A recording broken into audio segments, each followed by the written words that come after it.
बहन जी, जैसे आपके फोन आयल हम वैसे ही निकल पड़नी। चल ना बहन जी, रो मत, अब बिल्कुल ठीक फैसला कहीं नहीं घर आवे के। आपके पता बिया, आपके बिना घर कितना सुना सुना लागत रहे।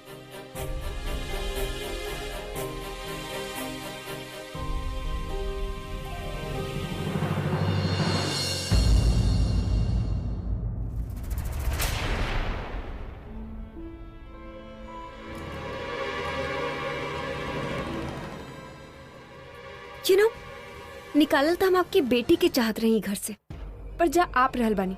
पर ठीक बा, प्रज्ञा से जुड़ल हर एक इंसान के घर से बाहर निकाल देवे के चाहता नहीं। अब के पहले जाला के आखिर में जाले से का फर्क पड़ेला? चाहे तो सभी के बा, लेकिन हम तो आपके पहले ही कहनी कि प्लीज हमारे रास्ता से हट जाए।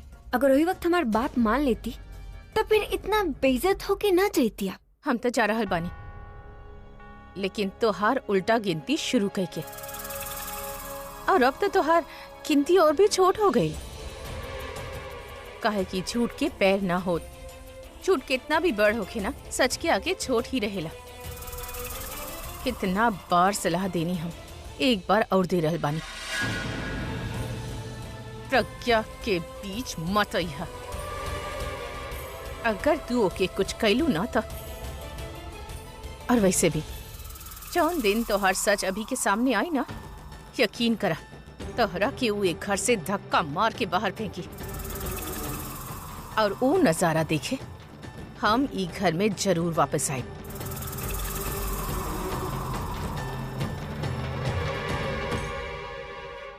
ई माँ बेटी कुछ करे या ना करे, पर डायलॉग बड़े बड़े मारे ले। का भइल? बहुत मजबूत रस्सी बा ना? का वो कहावत तो सुन ले हो कि तू रस्सी जल गई लेकिन बल ना गई। तो हम ई कहे चाहत रहने की ई जे सरलांटी बिया ना, अगर ई रस्सी बिया त बहुते मजबूत रस्सी बिया। मिताली भाभी, आपके घर में क्यों की बात सुनने के अलावा और कोई काम ना होगा? अब कितना बोला भी आई, के तो पता ही ना बा कि मिताली के काम ही बा दूसरा के काम में दखल अंदाजी करे, और स्पेशली तनु के एक काम में दखल अंदाजी करब तो हमारी ही फायदा बा। लग जाओ मिताली के पीछे।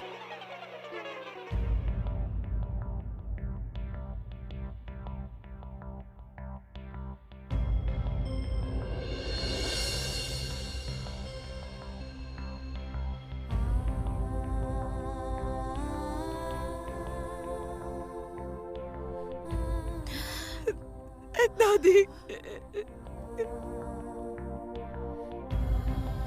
हमार बच्ची, हौसला रखा बेटा। कहीं ना कहीं नहीं तो हार माँ वो तोहरे साथ बानी हमेशा। बेटा घबरा मत, सच सामने आके ही रही। सरला जी पे जौन इल्जाम लागल बा, ओके हमनी गलत साबित कई के रहब। सच्चाई के जीत होगी बेटा, बस तू इतना समझ ला। इहो भी इम्तिहान के वक्त है।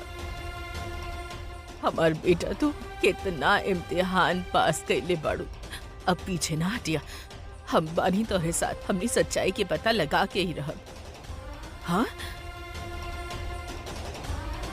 सच्चाई के जीत होगी बेटा, सच्चाई के जीत होगी। बस हमार बहादुर बच्चा हौसला रख। हे भगवान, हमार बच्ची के बहुत सारा हौसला दे दो, बहुत सारा हौसला।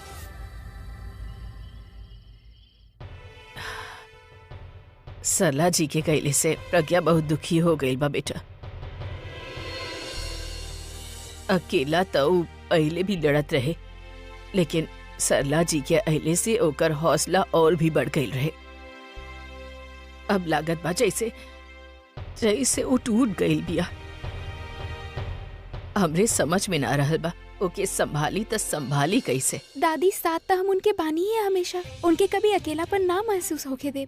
लेकिन अपन माँ पे ही चोरी के इल्जाम लगे देखल, भला कौन सी बेटी बर्दाश्त कर पाई? रचना ठीक कहती है दादी, सबसे बड़ा प्रॉब्लम तब होगी जब ये इंसिडेंट से उनकर इमेज पे फर्क पड़ी।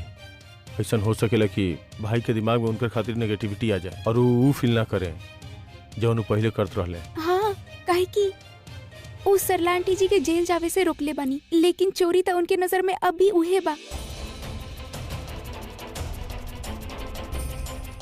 हम आवत बानी अभी।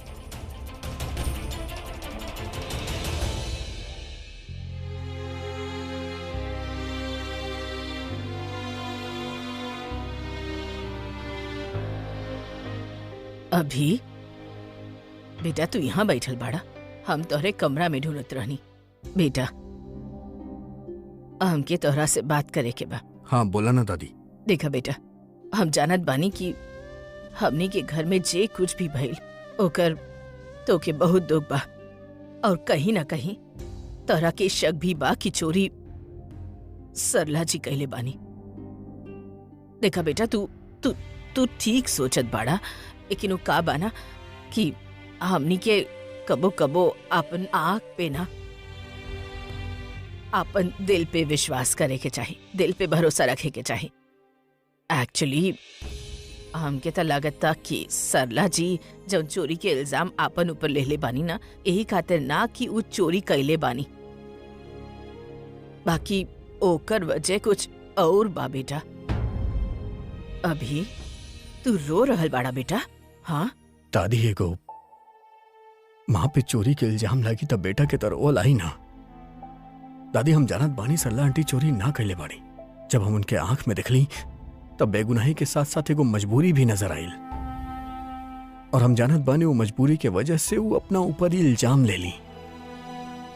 लेकिन हम जाने चाहत बानी कि वो मजबूरी बहा का, और वो हम तबे पता लगाए पाइप जब हम चोर के पकड़ ले।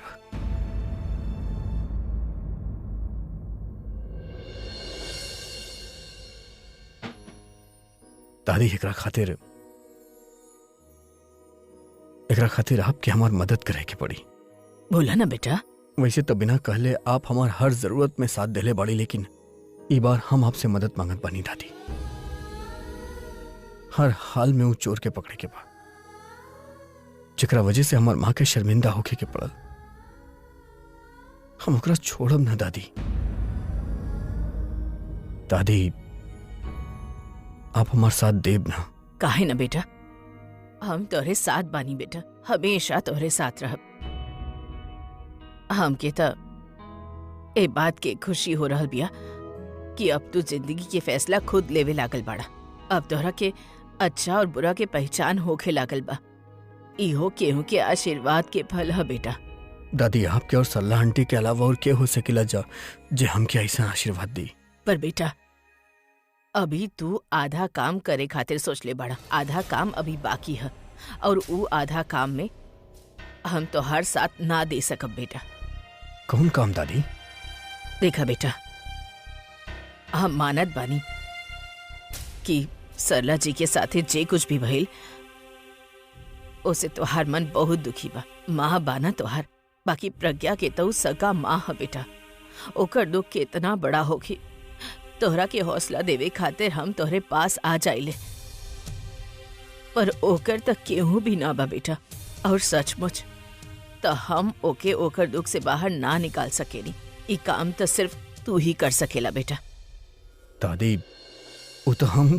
हाँ बेटा, सरला जी के साथ जे कुछ भी भइल ओकर दुख तो ओके बा ही, लेकिन ओके सबसे बड़ दुख ई बा कि तू भी सरला जी पे शक कैले बाड़ा। दादी वो तो हम। बेटा ऊ हम जानी ले या तू जाने ला, बाकी ऊ तो ना जानी ले ना। ओके तो यह लग रहल बा कि तू ओकर माँ पे शक कैले बाड़ा। अगर तोहरा के विश्वास है कि सरला जी चोरी ना कैनी तो बेटा प्रज्ञा के सामने जाके बोल द कि तोहरा के विश्वास है कि सरला जी चोरी ना कैनी। ऐसे ओकर दुख तो हल्का हो जाए, साथ ही साथ तोहर आधा काम भी पूरा हो जाए जिम्मेदारी के। आप चिंता मत करी दादी, हम ओकरा से बात करब।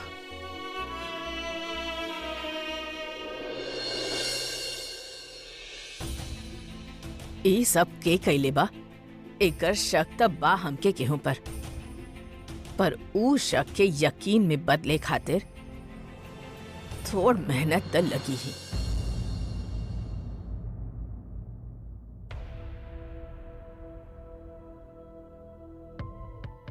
का बात बतानो, बड़ा खुश नजर आ रहल बाड़ू। केहू के ए घर के किस्सा सुना के आ रहल बाड़ू। अब हम तो के का बताई कि हम कहाँ से आ रहल बानी। बता दी, हम सब एक ही फैमिली से तबानी। एंड ट्रस्ट मी, हम केहू के भी ना बताई। तो सुना, लेकिन ओकरा ला ना तो के पास में आवे के पड़ी। कहा कि हम दीवार के भी कान होके। चलो इनकरो सुन लिहल जाए।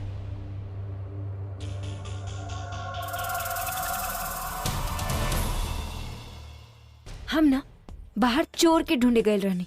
अब घर पे तो चोर मिलत ना रहे तो सोचनी बाहर ही ढूंढ ली, पर बाहर भी चोर तो ना मिलल, लेकिन हमके ई मिल गई अपन रूम में सजावे खातिर।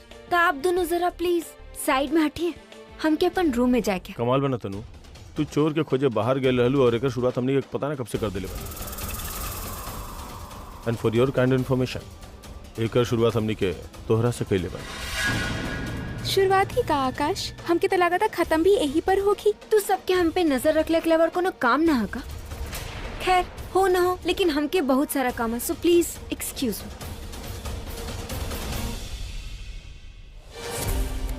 पता ना रचना, हमरा ऐसा काहे लगा था कि जहाँ भी गए रहे, अगर वहाँ के हमनी के पता चल जाए तो हमनी के हाथ कोनो क्लू लग सकेला, जैसे ही पता चल जाए कि चोरी कैले भी रहे कि ना। तू ठीक कह रहल बड़ा आकाश, पता था हमके लगावे के ही पड़ी। लेट्स डू समथिंग, चलो।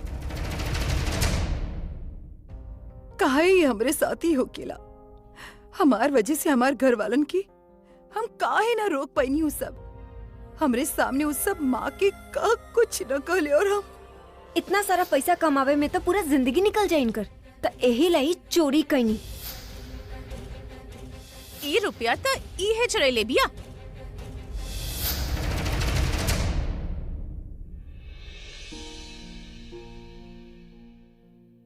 अरे यार, इतना रोवत बाड़ी। अगर ये रोई तो एकरा से कैसे बात करब हम? हमके पहले एकर मूड ठीक करे के पड़ी, बाकी कैसे कहा करी। हाँ, काहे ना हम एकरा सामने यही के चश्मा पहन के जाई, वो फुग्गी वाला। वो चश्मा में हमके देखी तो शायद एकरा हंसी आ जाए।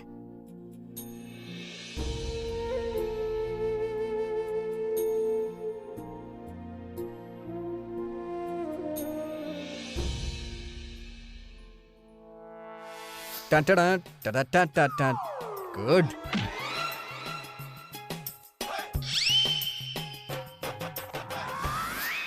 ना, हंसी की जगह कहूं गुस्सा ना आ जाए।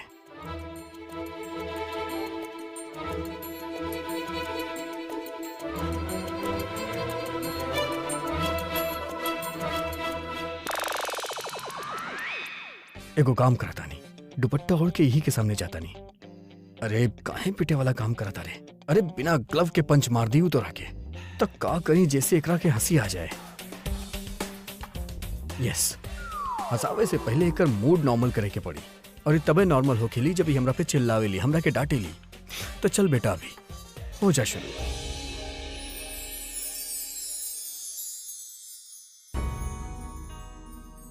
और गुस्सा के बाद जब भी हमार केयर करेली ना, ऊ तो एकर बेस्ट मूड हो खेला।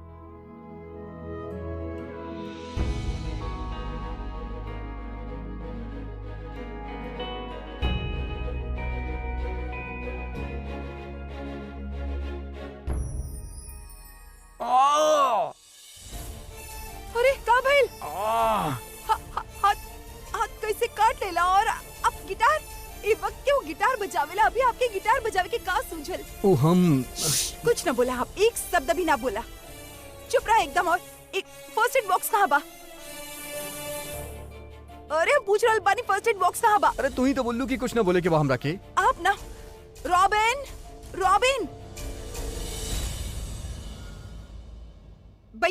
बैठा इधर चुपचाप, बिल्कुल बच्चन की तरह बड़ा। हाथ काट लेला और ऐसी काहे गिटार बजावत रहला पे काहे ना उठवला? अब कुछ दिन तक बिल्कुल गिटार न बजइया, और तो कोनो रिकॉर्डिंग भी ना रखब, कहीं न जेबा। आप घर पे रहब, समझ ला, आप कहीं न जेबा ना करब। आऊ सुई धागा से कट गई, अब तो बहुत छोटा काटत रहली। अभी हम आकाश के बोल के आपकी सारा रिकॉर्डिंग वगैरह कैंसिल करा दी। हाथ ऐसे पकड़ाना तो खून ना रुकी। बाकी सब काम तो हो जाए, लेकिन आप खाना कैसे खाई? तू खिला देबू कब? चुप रहा, कुछ भी बोला ना तो हम ही बैंडेड आपके मुंह पे लगा दे।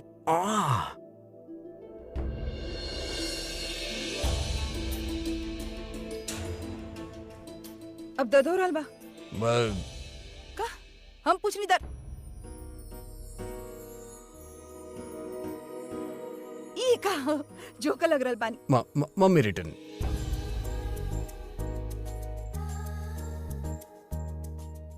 ई का करत रहल आप? जो का लग रहल बानी लग रहल वैक्सिंग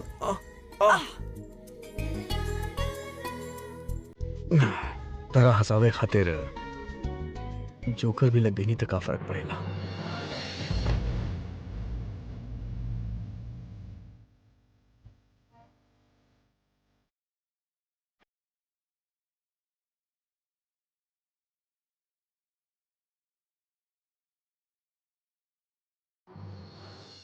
तू काहे उदास रहलू और काहे रोवत रहलू? तू हमनी दोनों जनत बनी के सरला आंटी चोरी थोड़ा न कैले बाड़ी, बाकी चोरी तो भइल बना और हमनी के साथ मिल के वो चोर के पकड़े बा जेकरा वजह से तोहार माँ पे इल्जाम है, जेकरा वजह से हमार माँ पे इल्जाम आयल। और जब वो पकड़ में आ जाए ना तो तू वो वक्त भी यह तरह चलैया जैसे तू हमके अभी डांटत रहलू। हाँ, खून वाला प्रॉमिस। लाई हम बैंडेड लगा देता नहीं। तनु मैम वो तो मार्केट गई बाड़ी शॉपिंग करे खातिर, ओकरा बाद एगो कॉफी शॉप गईली, वो कॉफी पीली और ओकरा बाद हॉस्पिटल गईली केहू से मिले खातिर, ओकरा बाद हमें घर लाए खातिर बोली, हम उनके घर ले नहीं। तो खाली इतने जगह गई रहली पक्का? हाँ सर। तू जा सकेला। थैंक यू सर। अच्छा तो तनु मैडम हॉस्पिटल गई रहली केहू से मिले? केहू से का रचना, वो सिर्फ और सिर्फ निखिल से मिले गए रहे। रचना को काम कर जाए, सबसे पहले जाके प्रज्ञा भाभी के बताल जाए। चला।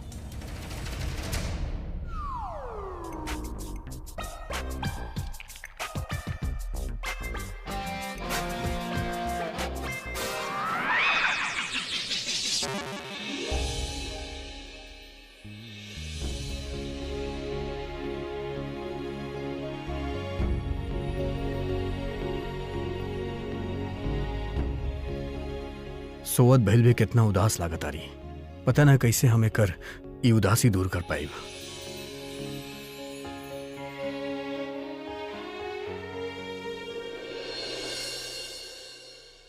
बाकी ठीक ना भइल।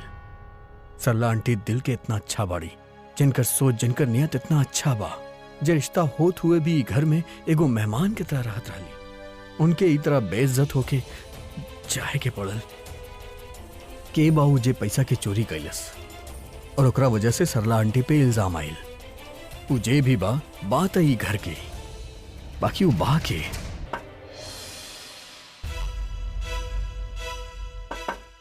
लागत आकाश और रचना बाड़े। हमने किसे पता चल गया?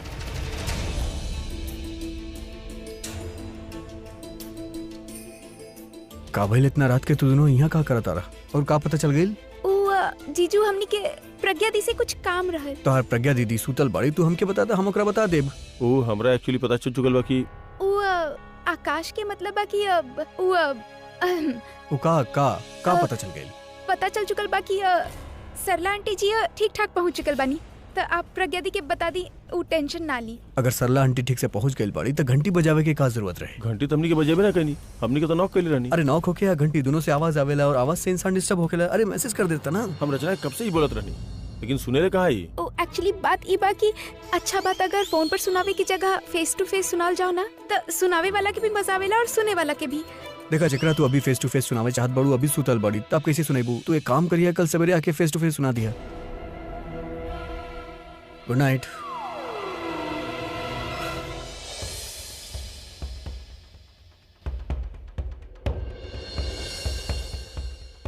अरे बचगल के मोगैम्बो की नींद ना खुल जात ना तो हमार नींद उड़ा देती।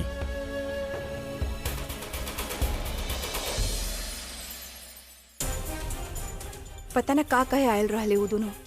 अब सुबह उठते ही सबसे पहले इनसे पूछे होगी कि उनके पता का चलन।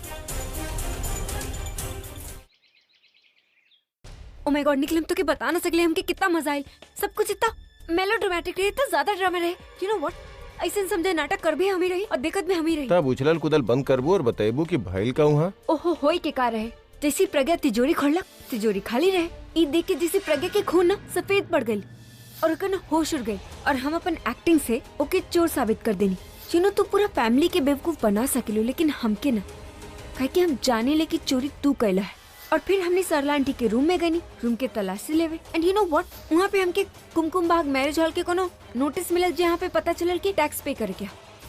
नोटिस देख के हमके आइडिया आयल कि माँ बेटी पे चोरी की इल्जाम लगा दे।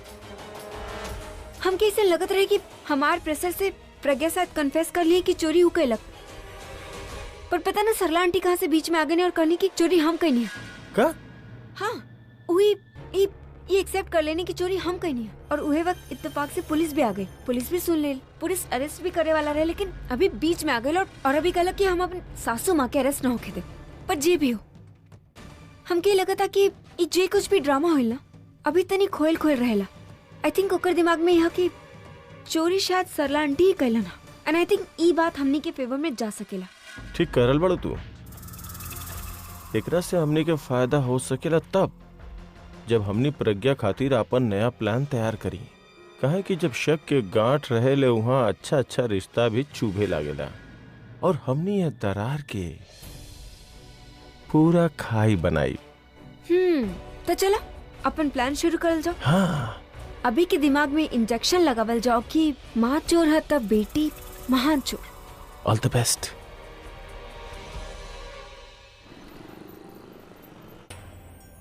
एगो इन्फॉर्मेशन चाहत रहे। 2 दिन पहले एगो निखिल नाम के पेशेंट एज एडमिट भइल रहे। ओकर रूम नंबर बताई। 1 सेकंड सर,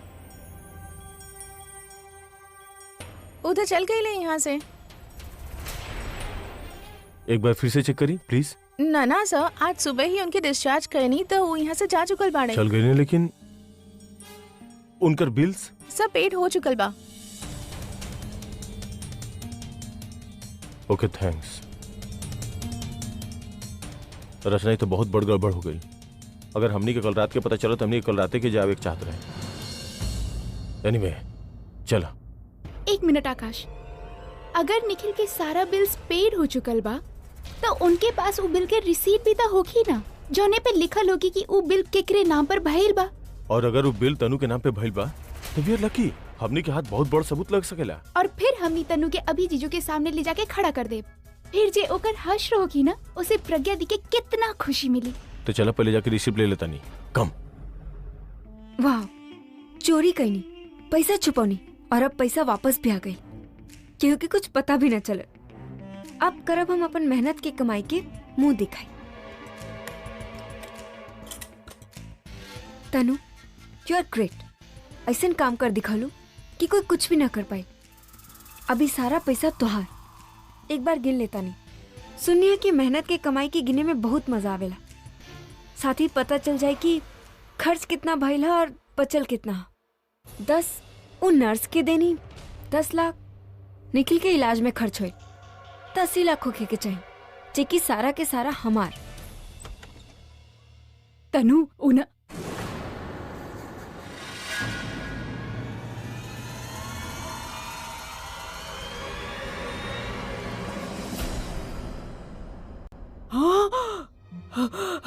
मिताली, तनु इतना सारा पैसा, 1 करोड़ रुपया ई कहाँ से आयल तारे पास?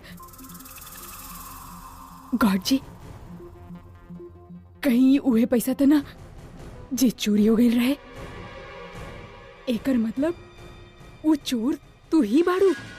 ई पैसा तू चोरवलू और इल्जाम लागल वो बेचारी सरला आंटी पे? हमके तो पहले से समझ जाए के चाहत रही कि काम तहार है।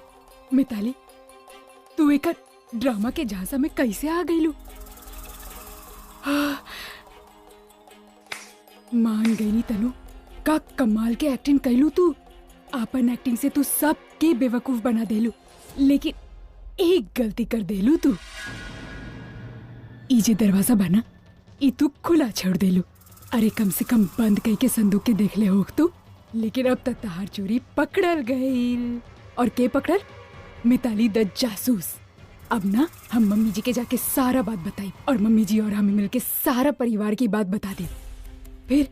फिर पुलिस तारा के पकड़ के ले जाई, काहे कि असली चोर तो तू बाड़ू। और ई जे पैसा बा ना, जितना भी बा, एकर 20 से 25% कमीशन तो हमनी के मिल ही जाए इनाम के तौर पे। हो सकेला अभी भी खुश होके हमके इनाम दे देवे और प्रज्ञा तो हो सकेला आधा जायदाद हम दोनों के नाम कर देवे। हम ना अभी मम्मी जी के जाके बतावत बानी। हाँ मिताली भाभी, हमारी एक बार बात तो सुन ली। जल्दी बोला, जे भी बोले कि बा चोरन से बात करेला हमने पास टाइम ना बा। आप खुश यही बात से बानी ना, काहे कि आपके इनाम मिले वाला बा। हाँ, आपका कहती अगर ये सारा पैसा आपके मिल जाए तो, लेकिन ओकरा ला ना आपके अपन मुंह बंद करे के पड़ी। अरे सोच का बाड़ू, ये रियल ऑफर है। एकरा ला ना आपके ताईजी से पैसा बांटे के भी ना पड़ी। सच करल बाड़ू तू? मतलब ई सारा के सारा पैसा हमार? पक्का, इस सब पैसा आपके, और इकट्ठा टैक्स देवे की भी जरूरत ना है आपके। अब आपके मर्जी है कि आपके का करे के। ई पैसे की ज्वेलरी खरीदे के है या कोनो बंगलो? हाँ।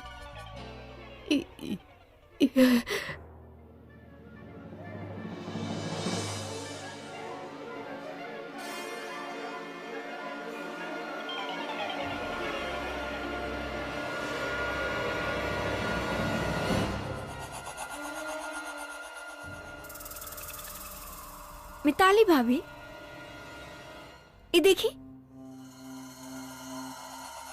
ये फोटो कैसे नाइला?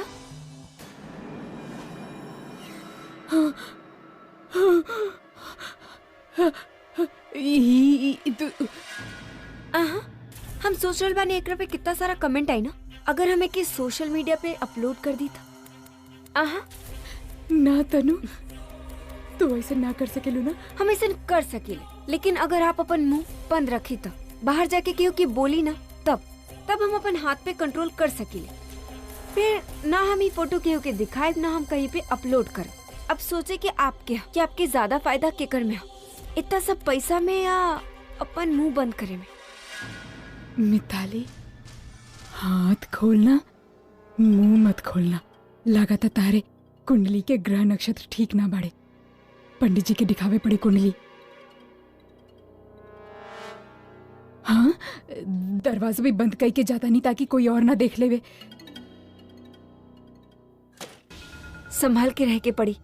ई घर में हमारे दुश्मन दू ना 100 बाड़े, और पैसा के भी कहीं छुपावे के पड़ी। ई कहीं केहू की नजर ना आवे। ये रचना और आकाश सुबह सुबह कहाँ चल गई ले, और दादी और इंदू दादी माँ से मिले चल गई नहीं। क्यों हमके कहा ही ना बतवलो कुछ। हेलो, हाँ मिस्टर श्रीधर, हम इनसे कह दे ई मीटिंग में आ जाई हैं। बस 1 घंटा में पहुंच जाई हैं। ओके, thank you.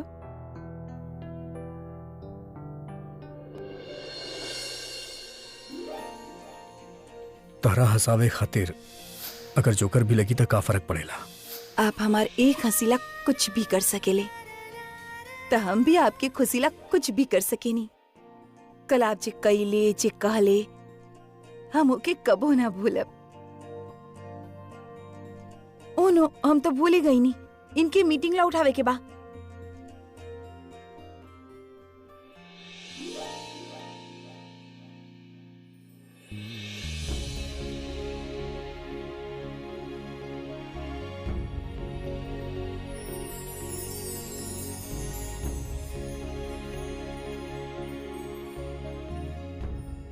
Robin, robin, robin Ambani, उठ जाओ आप। नींद बहुत आवत बा, सूते देना।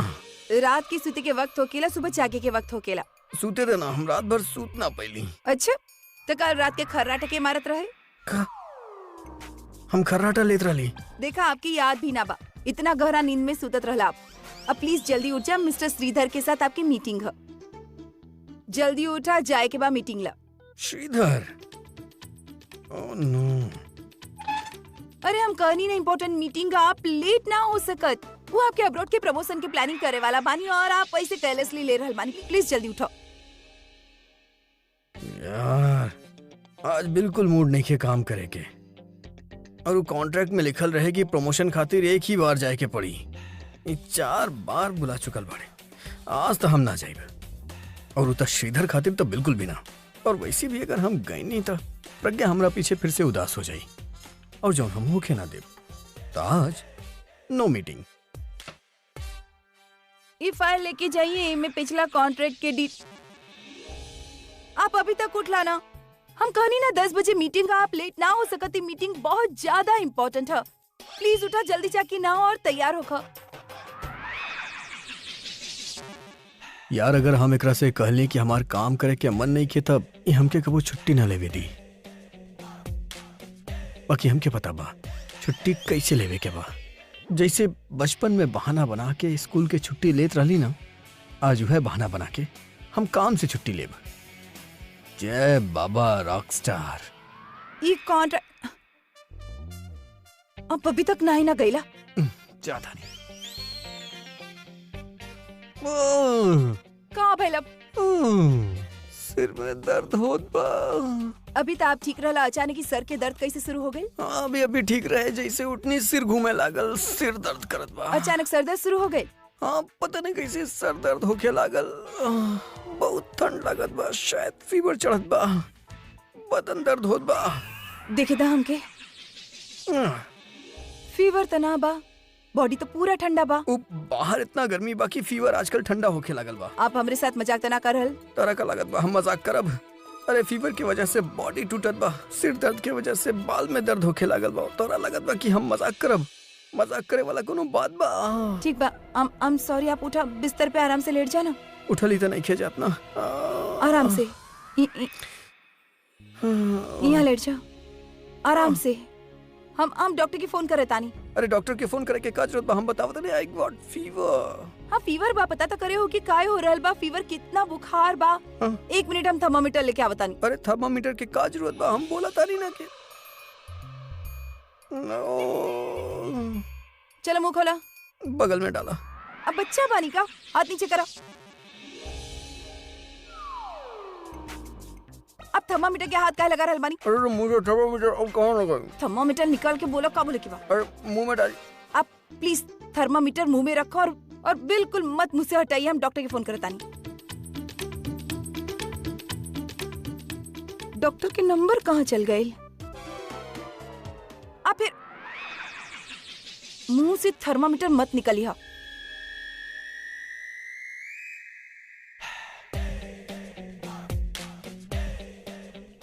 अब का करी? जब ही थर्मामीटर चेक करी के एकरा पता चल जाए कि हमके तनी भी टेम्परेचर नहीं खे और हमार झूठ पकड़ल जाई।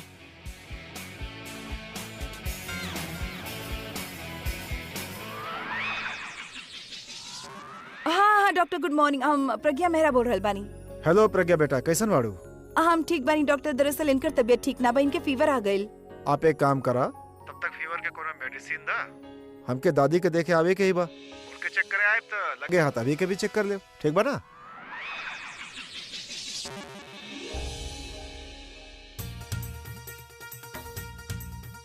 ओके, थैंक यू डॉक्टर। अच्छा तो ई बात है, अब तो इनकी मजा चखावे के ही पड़ी। बहुत बुखार बा ना? हमके चेक करे दो कितना बुखार बा। ओह माय गॉड, 109 डिग्री बुखार बा आपके। तो आपकी पता बा 104 डिग्री पे तो दिमाग पे चढ़ जाला। आपके तो एडमिट करे के पड़ी। हम एम्बुलेंस बुलावता नहीं। तू एम्बुलेंस बुलावता? ना ना ना ना, आप लेटे रहा, हम आपके लिए कुछ लेके आवता नहीं। यही से लेटे रहा। एम्बुलेंस? अरे हालत तो एकर खराब होत बा। अब हम करब पूरा दिन आराम और ई करी हमार पूरा दिन सेवा। अपना हाथ से सूप पिलाई, खाना खियाई। कल हम एकर मूड ठीक कैले रहनी, आज ई हमार मूड ठीक करी। लाइफ में ई दोनों चीज रहे के चाहिए, relaxation and romance. Wow, what a life. Hello, हम तो आपके बतावे ही भूल गए कि हम तनुश्री के मैनेजर बनी रचना। हम इनके साथ आइल बनी। हमार नाम है आकाश। एक्चुअली वो हमनी एगो जरूरी काम से भेजले बानी। हाँ बोली। अभी अभी हमार तनु मैम से बात भइलू। हमनी के कहनी कि उनके वो बिल के कॉपी चाहिए जौन उ निखिल खातिर पे कैले बानी। ओ हाँ, वो पेमेंट कैली रही बट बिल ने भुला गई नहीं। आप रुकी, हम अभी लेके आवता नहीं।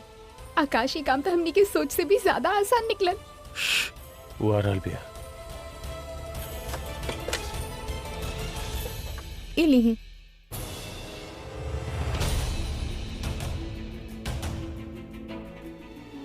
निखिल, का भाई आकाश? ये बिल्स पे तनुश्री के नाम होकल चाहत रहे और नाम निखिल के लिखल बा। आई गेस आप लोगन से मिसप्रिंट मिस्टेक हो गई होगी। ना सर, ये ऐसे ही बा। पेमेंट मिस्टर तनुश्री के थ्रू ही आयल रहे, बट मिस्टर निखिल कहले कि पेमेंट उनके नाम से बनावे, यही से यहाँ उनका नाम है। आकाशी, निखिल और तनु तो हमनी के सोच से भी ज्यादा चालाक निकल ले। उनके पता रहे कि रिसीट उनके खिलाफ सबूत खड़ा कर सके, हिला वो नाम ही बदल दे ले। यू नो व्हाट रचना, हमारे दिमाग में घूमत रहे कि वो दोनों इतना बड़ा बेवकूफी कैसे कर सकेले। आई मीन इतना इम्पोर्टेंट डॉक्यूमेंट और हम जी सोचत रहनी कि इजे काम इतना मुश्किल रहे, इतना आसानी से कैसे हो गई। हमने को कोनो और रास्ता खोजे क्योंकि we have to find out another way. There is no point, let's go. Robin, हमरा ला ना ऐसा करा, हम के ना नींबू पानी बना दा, काम छोड़ा, जल्दी आवा। जल्दी करा, चाट मसाला भी डाला हूँ मैं। अच्छा ऐसा करा, नींबू पानी छोड़ा, जलजीरा बनावा हमरा ला। हमार पेट में बहुत गुड़गुड़ हो रहा बा। सुनो, फ्रिज में जितना आइस है निकाल के हमके जल्दी दा। आइस? लेकिन कहे मैम, तार सर बानी ना, उनके आज कुछ ज्यादा ही गर्मी लग रहल बा, उनके ला चाहिए। ओह, ऐसा कहा हो गए जॉन, इतना सारा आइस के जरूरत है? काहे, आपके भी गर्मी लग रहल बा, आपके भी आइस चाहिए? ना ना ना ना ना, हमके तो जो चाहत रहे हमार हो गए, बाकी सारा तू लेके जावा। जल्दी करो रॉबिन। ओह गॉड जी, ये प्रज्ञा इतना सब आइस के का करी? जे चाहे करे उ बर्फ के गोला बना के खावे या खेले, तारा के का लेना देना मिताली। तू सिर्फ अपन पेट के दर्द के बारे में सोचा, ओकर इलाज करा। अभी निकाल दा, अब बुखार देखी कि कौन है जरूरत ना। तारा जाए के बाद बुखार और बढ़ गई। अच्छा, कौन बात ना, अब हम आगल बानी ना, सब ठीक हो जाये। कांट वेट। इकाबा, आप बस आराम करो, टेंशन मत लो, आपकी बुखार बना 109। तू करे का वाला बाड़ू? घरेलू उपचार। और ई बा का पता चल जाए ना, ये देखा, यह बर्फ जब बुखार बढ़ जावेला ना, तब बर्फ के इस्तेमाल करल जाला बुखार कम करे खातिर। अरे हमके ना चाहिए, एकर जरूरत नहीं के हमरा। अरे आपकी जरूरत थोड़ी ना बा, आपकी बुखार की जरूरत बा, बर्फ के। अरे काहे तू उपचार के नाम पे अत्याचार करत तारू? और भी तरीका होखेला ना बुखार कम करे के। आप डॉक्टर बाड़ी के डॉक्टर मूर्ति? अरे बुखार दिमाग की ना चल जाए, एकरा ला बर्फ जरूरी है। चलो। कहाँ चढ़ल आवत तोरू? अरे ना लगावे के बरा, हमके ऐसे सर दर्द होखेला। अरे सर दर्द होगी लेकिन बुखार तो कम हो जाये। अरे ठंड लागी ना। गर्मी में केहू के ठंड लागेले? अरे हमार फीवर अलग बा, वो ठंडी में गर्म होखेला और गर्मी में ठंड होखेला। इलाज बा हमारे पास, गर्म पानी से सिकाई, लेकिन फिलहाल आप बर्फ की सिकाई करा। अरे हमके ना करावे के बा। लेकिन हमके करे के बा। अरे हमके ना करावे के बा। बा। अरे हम कानी ना कि हमके ना करावे के बा। अरे हटा ना यार। अरे करत का बाड़ू तू? अच्छा खासा इंसान के बीमार कर दे बुका। अच्छा खासा इंसान? अभी अभी तो आप कहत रहले कि आपकी बुखार बा, सर में दर्द हो रहल बा। अरे ना बा कोनो बुखार, ना बा कोनो सर दर्द, हम तो बस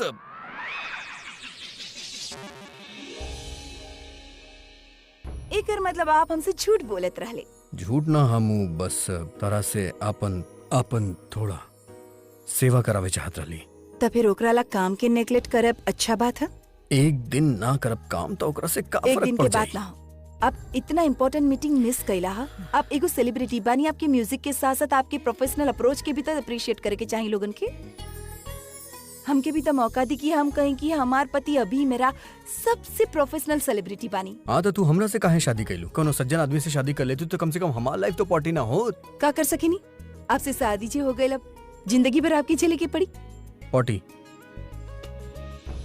वो बहन कहीं के सुन ली हम, सुनावे खातिर ही बोल ली हम। अच्छा जा, तैयार हो जा। बीच से जाई।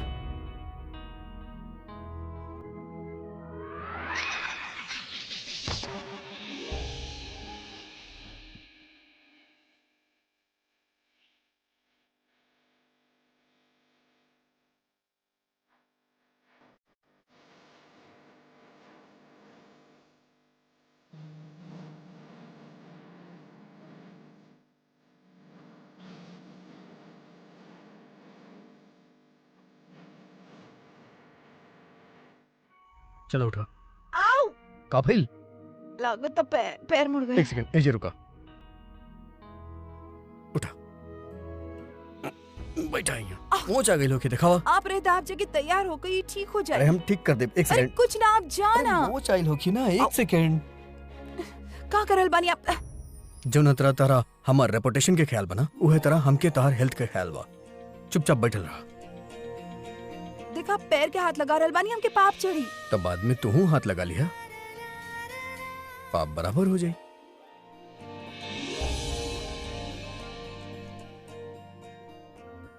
अब कैसन लगत बा? बेटर।